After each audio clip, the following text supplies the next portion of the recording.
বন্ধু তোর বরাত নিয়া আমি যাব আরেক জনম আমি পাইব সে জনমে তোমাকে চাইব। গ্রামের বিয়ে মানে ব্যাপক বিনোদন। হঠাৎ একটা বিয়ে খেতে গ্রামে চলে আসছি। আসসালামু আলাইকুম, নতুন একটা ব্লগ নিয়ে চলে আসলাম। আশা করি আপনাদের সবার খুব খুব ভালো লাগবে। ব্লগের শুরুতেই বলে দিচ্ছি, কে কোথা থেকে দেখছেন অবশ্যই কমেন্ট করে জানাবেন, যেন আমি পরবর্তী ভিডিওতে আপনাদেরকে থ্যাঙ্কস জানাতে পারি। তো ভিডিওটা কিছুদিন আগের করা, হুট করেই আমার ভাইজির বিয়ে ঠিক হয়। আর ভাইজি হচ্ছে আমাদের হিসেবে, আমরা ওকে কোলে করে বড় করেছি। সেই জন্মের পর থেকে এতটুকু বড় হওয়া আমাদের চোখের সামনেই, যার জন্যে হঠাৎ আমন্ত্রণ হলেও আর দেরি করিনি, সাথে সাথে বাসায় চলে আসছি। আর এসেই রেডি টেডি হয়ে আমরা চলে আসছি গায়ে হলুদের অনুষ্ঠানে। যেটা বলছিলাম, গ্রামের বিয়ে মানে অন্যরকম একটা মজা। আর এখন হচ্ছে গ্রামের বিয়েগুলো সোশ্যাল মিডিয়ার যুগ, তো মানুষজন দেখতে দেখতে অনেক আপডেট হয়েছে, তারপরেও পুরোনো দিনের কিছু ব্যাপার স্যাপার থাকে। সবগুলো মিলে এই গান বাজনা অনেক কিছু, অনেকে অনেক রকম গান গেয়েছে, নেচেছে। যাই হোক, খুব মজা হচ্ছিল।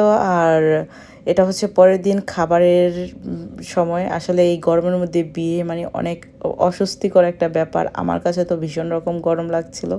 আর বাবারা যেরকম হয়, মেয়েদেরকে খাবার দেওয়ার সময় দেখেন কতগুলো খাবার দিছে, এতগুলো খাবার। তো এটা আমরা পরে শেয়ার করে খেয়েছিলাম।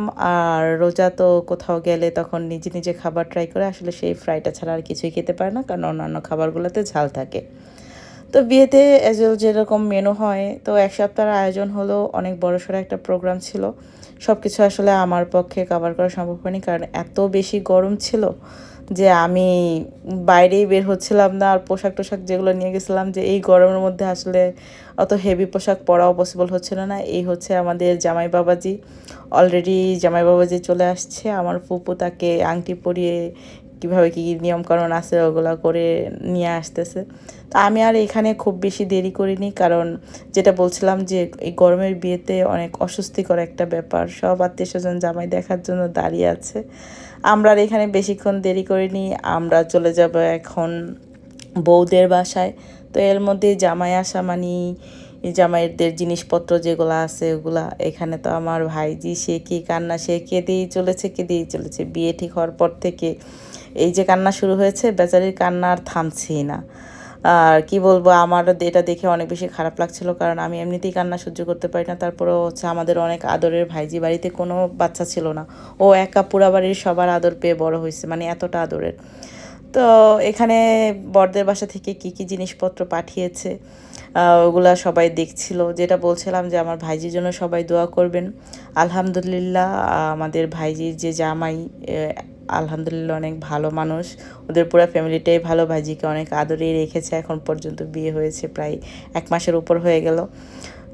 আপনারা দোয়া করবেন সবাই আমার ভাইজির জন্যে, যেন লাবণ্য, হ্যাঁ আমার ভাইজির নাম লাবণ্য, লাবণ্য যেন ভালো থাকে, পরিবার নিয়ে হ্যাপি থাকে।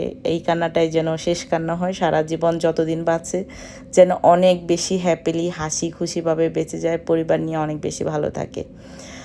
এটাই চাওয়া। আসলে ওর কান্না দেখে আমি ভয়েস কভার করতে আমার নিজেরই আবার কেমন যেন কান্না পেয়ে যাচ্ছে, আমি আর কথা জড়িয়ে যাচ্ছে, বলতে পারছি না।